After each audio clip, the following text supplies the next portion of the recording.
ভোরের আলো ঠিক উঠেনি। ঢাকার এক ফাঁকা বাসস্টপ। একটা ছেলে দাঁড়িয়ে আছে, নাম রায়হান। আজ তার ইন্টারভিউ।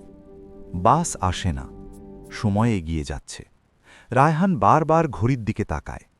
ফোন ভাইব্রেট করে। মেসেজ, আল্লাহ ভরসা বাবা। বাস আসে, কিন্তু অনেক দেরিতে। রায়হানের চোখে ভয়, সময় ফুরিয়ে যাচ্ছে।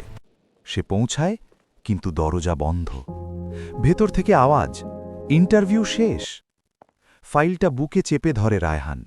কথা বের হয় না, চোখ ভিজে আসে। এক কোণে বসে চুপচাপ হাত তোলে। কিছু বলে না, শুধু ভরসা। পেছন থেকে কেউ ডাকে, 1 মিনিট দাঁড়ান। সে বলে, একটা পজিশন এখনো খালি আছে। রায়হান কথা বলতে পারে না।